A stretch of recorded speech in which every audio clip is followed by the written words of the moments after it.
they're a team that has managed to stick with one another, and their relationship has only grown, right, as they manage to bond with one another and meet each other during these media days and these get-togethers. So a team like that, I can see continuing to, I guess, rise, right, within the space. And that's why, I put a bet on them. Yeah. And with that being said, I'm going to cut you off because a poof of air, a puff of air, and if you will, it's about to get jiggly with it because, Shio, the game's ready to go. Very nice. Let's roll out right in to this last game for NA of the day so far. And I'm calling it already. Monster, big prediction this game. We're going to have more tanks. Ooh, that's a very bold prediction there, buddy. Are you sure? Is that your final answer? I'm not even sure, actually. It feels like I'm watching a playground with the amount of teams that are in this lobby so spread apart at separate POIs. But I don't know. I'm gonna unlock that answer. They're gonna unvault mechs, and we're gonna see them rain their parades around the island. That's my okay, never mind. I don't know what to expect because let's watch AV do that. Interesting.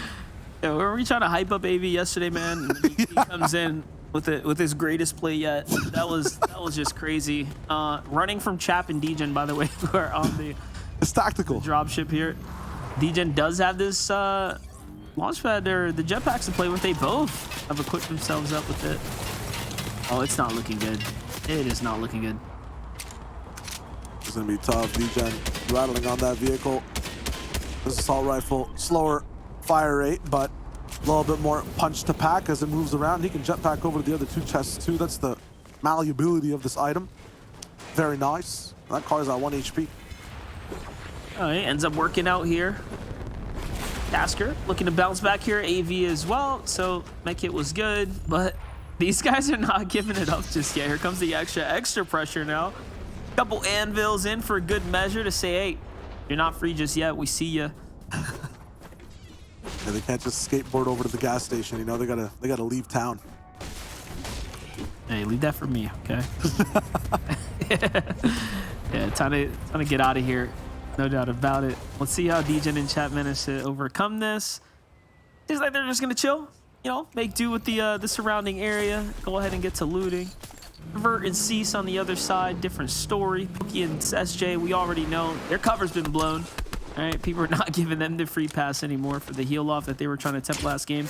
Not sure what happens here, but Cease might have been the victim of a snipe shot from the distance. Yeah, Gandhi, LMG in hand, rocking in. I think these guys are just mega accurate. They're kind of enemies with the entire lobby. They're running around and just bullying anyone, players, healers, and vehicles alike. I don't know how you get taken out by a Ranger and LMG from that far, but that definitely just happened. It must be a quick succession of some headshots there. Let's watch it though. Dictating and Gandhi here. So far, so good for them. I mean, they played that last game very interesting. Stood inside the storm line. Clearly was not successful at that. Lose to SJ and Pilkey, the team that has arguably the lowest amount of eliminations with the highest score in the tournament. So not sure what that says about Dictating and Gandhi, but probably gonna have to hit the drawing board on what went wrong in that fight. Yeah, I mean, they don't have much board to go to because this might just be the last chance for a few of these players. Let's see exactly how they rock though. Thoughts on syllables in words? Is there a sweet spot to how many syllables there should be in words in general? Like, what is the best amount of syllables in a word in terms of sound and feel? I think when it comes down to it, less is more sometimes. And my answer here is 1, maybe Really? 2, no more than 3. Really? I'm on the 4 side. Explain why 4-syllable words are just too much to handle. Like even the word congratulations, just a long word. Congratulate. That's 5. I agree with you. 5 is way too That's what I'm much. saying. Why not just say congrats? Exfoliate? See? How would you shorten exfoliate? Shed. Dang. Okay. No, you're right, maybe. Simple. Okay. Don't say he's trying to exfoliate his position. He's trying to What? shed light on this position. Exfoliate his position? It's too big. The words just don't fit in. I just wish Mac would have like one of these exfoliating brushes in a box, just trying to look good in one of these FNCSs. That's actually hilarious. you imagine intentionally trying to structure a broadcast around 5-syllable punchlines? I've thought about it a lot. I've actually thought about it a lot. That'd be very intense. Yeah. Be insanely high levels of trying to use your brain to cast. You know, like in terms of casting and like mental exercises, like we burn a lot of calories doing this, eh? Like it's close to chess. Like it's 2 to 3K for like a 6-hour broadcast. Yeah, I was actually going through that the other day because we're just talking about like, yeah, I don't get a lot of exercise, but believe it or not, you probably burn a lot of calories when your brain's in like straight active mode. And then you look at what it takes to like, continuously project yourself, but more importantly, your thinking, right? So like all that stuff goes into it at the same time. And I mean, I'm sure you felt, but like after a show, you could be like genuinely exhausted. Like you just want to kick back, eat some good food, and probably just chill, like sleep it off. That's why I steal the souls of the players I cast so I can revitalize really fast and then like keep casting, you know? That's the secret. That's the way. Gotta get myself a soul wallet to store stuff later. AV's got multiple of them. He already lost one this game and then another one right here once again. So, you know, soul wallet the heck up. Can you imagine? Chop also rolling in, having a good time. A little high-speed chase here on the western coast. Not looking good for Dictating and Gandhi. Now falling into the hands of Vert and Cease. This is very ironic. Again, Cease, one of those types of players, not one to W key really anybody. So falling to the hands of players that are more passive in that sense here. Not looking good for Gandhi right now. That might get crazy for a lot of these players. I think the most patient are the ones who are going to be playing normally. But patience and NA, I don't think those 2 letters are inside that word. So actually they are in a different order. Regardless, what I'm trying to say is these players might just go crazy and W key each other. Ooh, yeah, I can definitely see this continue to play out here. Lobby really starting to get active now. Gandhi, though, still in the fight right here, not trying to just run over and get sent over. Oh my gosh.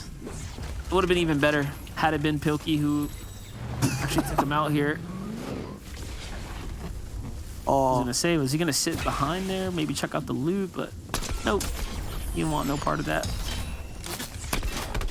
Cease is going crazy for this one. All Pilkey wants to do is run away and heal up, and I'm pretty sure those are a little bit of his meds that he might have just left behind as well. Just on a roll to find as many fruits, fish, and splashes as possible as the route planned out. Everyone else is just taking their sweet old time getting into the zone. Definitely no need to rush it here. They have, again, plenty of time to work with, but again, you saw there on the map shot, there's been tons of Western zones. I'm gonna continue to believe in the fact that like Western zones are just way more dominant this season. Yeah, I mean, I think I saw one of these pages where like over 2 weekends, someone was doing a little bit more analysis even after Kinch. There was not a single zone that went towards Coney Crossroads or that bottom right. Like there was nothing there whatsoever, a single time out of an entire cash cup. So I feel like those players might be a little bit lucky in terms of being able to get surged during some big events because they're always on the move. But at the same time, they always have to move, right? Definitely a sweet spot there. You know, on the I guess the flip side, you could say that, hey, I know the zone's gonna land closer to us. Let's go east because players are gonna be coming in. So play up into some of these dominant positions. A lot of ways you can definitely utilize that additional knowledge, I guess, to your advantage. Here though, this is just like, yeah, I know tanks are strong. So do you. What do you want to do about it? Go toe to toe. Doesn't work out well for Logic. Janman, however, though, looks like he's actually coming out on top of this exchange if he can just get a knock here. Okay. This is tough. Oh, no. If he spaced out those cow catchers a little bit better, he could have had, you know, protection from both sides. But, yeah, against Fashion Carry, against the caster scripted narrative, you just can't win. Yeah, that is true. Casters are always right, except when we're not. But even then, we're ultimately right at some point or another, so... Yeah, 37% right all the time, even in incorrectness. That's how it goes.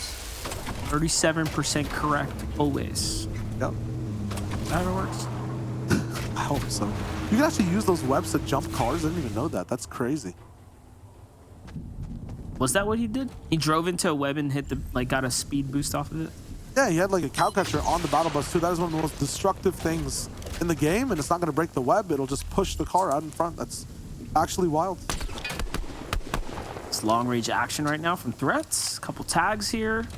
legendary anvil launcher and an extra for good measure there. Shades and Sizlucky doing just that as well. It's just explosion on top of explosion. Yeah, I was gonna say, you're not getting away from this. Like, you're really not. Oh my god. Multiple anvils coming in and tank pressure. You're doomed.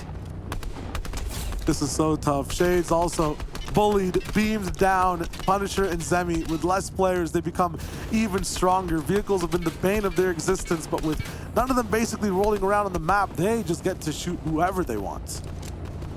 Looking good right now. Skies are clear as well for Punisher and Zemi. Once again, airdrop of choices for them. The last time we saw them here, though, they definitely did get pushed by a team, but we'll see it here. Sizlucky and Zemi are they getting rolled up on by another team right now? Zemi's flying in. Someone on the distance. Zemi's shockwaving straight in, knows that Shades is low. They jump right back into the tank.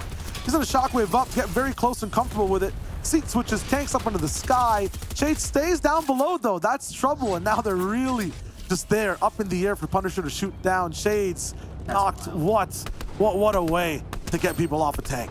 That's so crazy because they forced him into the rift, and, well, Punisher never left high ground, so it's even closer for him to land shots. You just gave him more of an advantage when they thought they were disengaging. Now, though, Zemi is, of course, left to have to cross over to Punisher here. All in all, he gets back pretty quickly. That rift there still being recyclable as it does sit down for a couple seconds. Take a look here, though. Not letting any of these vehicles come in for free. Yeah. Carry and Fatch usually end up doing the 2-vehicle rotation, so the tank doesn't take all the damage. Preparing the truck, though, very interesting. They want to keep going forward. This is just smart. You just end up double buffing the HP pool completely, but you lose a lot of the charges on your repair torch, so I wonder how long this can really last. Yeah, it's just bait, honestly. They're just baiting them out. Let them use their ammo and stuff on this vehicle. Don't worry about it. As long as we save the tank, we're good. This is some big brain plays here. Like you said, it is definitely costly to that repair torch, so Carry gets tagged a few times there, which is kind of wild to think about because the angle has to be really precise to land a tag on someone inside the truck. The least amount of visibility there. IO guards still housing their vehicle down low. I thought that was a player. I was like, wow, Punisher's really dropping it to that guy. But yeah, okay, nice. Yeah, no. We get one every season. We get one every season. That is true. So thoughts on this overshield, right? Or the overcharged shield being in for like the first 3 zones in competitive. I can see it just staying in the game in general. I think it's general though, because I feel like in late, like 9th zone, right? Those 1v1s, it's nice to see people actually damaged and people have a chance for that comeback shot, right? Like, I feel like if overcharge was in the game, we wouldn't have like the crazy Spider-Man, 1v1 all the way swing up the height big pumps that we saw last season. But I feel like it's really good for early game, like in terms of getting people more aggressive for surge and stuff. Like it has a purpose. I think you answered it, right? Yeah. We don't have a big pump in the game, So, oh, true. You know what I mean? Like I think the overshield can fit in. I genuinely do think it makes sense. But yeah, you're right? Like if you have overshield and then you have building, it extends those fights like a lot longer. You kind of have to get through that initial barrier. But I think it just gives more room for those weapons that do pack a punch. Like you said, like a big pump or, a headshot from a ranger or something like that can really chunk you down. What I like about it, though, is it, to me, mitigates the whole idea of, how much of a disadvantage are you at, right? And if you're more skilled, well, you should have better chances because you know what I mean? You have, like, the resources to work with, essentially. Yeah. Because let's be honest, no one likes to be on, like, less than 100 points of health. you know you're pretty ripped at that point. 100%. What's Carey doing to these dogs, man? They're just trying to live their life in the wild, and he's running them over with a tank. That's not very polite. Karma will come to this, man. Fun fact, someone knocked on my door, what was it, like yesterday?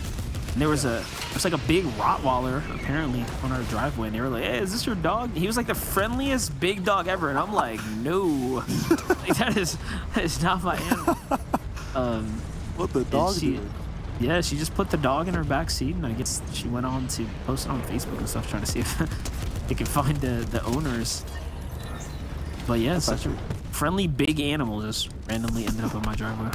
how do you lose that big of an animal as well? Like, you have to notice if its presence is not in your house, right? Like, I feel like it takes up oxygen, you know? Like, it becomes easier to breathe when, like, your dog's not at home. My dogs are big enough that they, like, when people drive or like walk by the fence, they like to jump and push the fence, and we've already had several boards get knocked out. Like, oh man, I just go back. Yeah, I swear, I go back and I just hammer it in, like, super janky.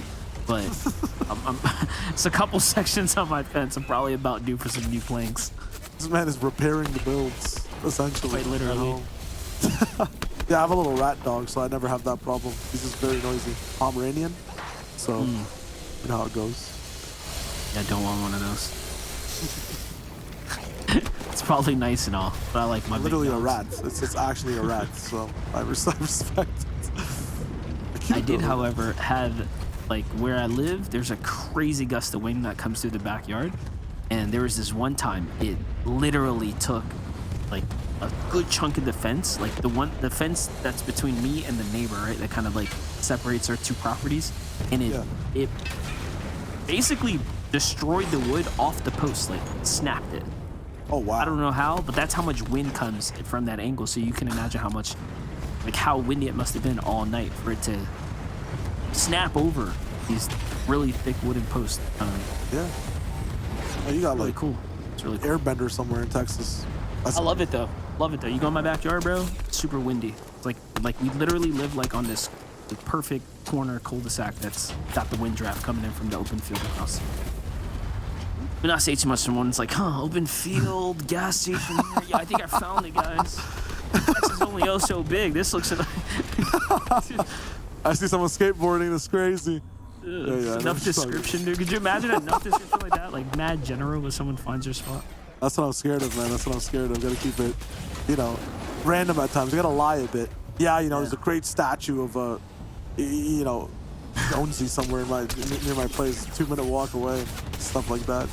Look at this though. This is the third zone-ish, fifth zone now actually. It seems like it's the third with how far people are apart, but it's going down now. 8 people all left. They're all fighting over the same tank. This is like 9th zone endgame. They're shooting their own tank to get Zemi out of it. Yes, sir. Zemi tries to find a couple more points there, but he's not going to get enough here. Okus, however, is making his way all the way to endgame, sitting inside the zone. This is for the highlight package. Here we go. The end of day number, this could be 2 or 3. Things have just been racking up here now.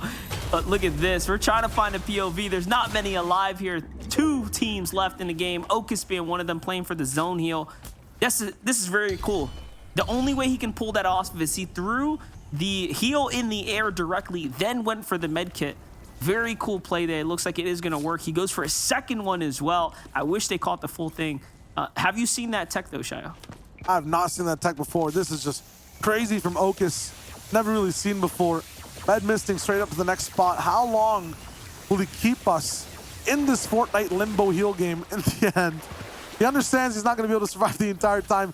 Maybe just take second, you know, relax a bit. There's 2 people left. Okus sees his 2 teams, but he doesn't want to leave Gamers Without Borders. He's still rocking in, looking for any chance to stay alive. 2 more splashes, 1 more big meat stick to eat. Daddying out Trump. They were drifting around the entire lobby. They're looking good for now. Okus finds nothing of use inside this house. Let's see exactly what he does. The celebration at the end is throwing up the dub. That's what I'm talking about. 2nd place all the way towards the end.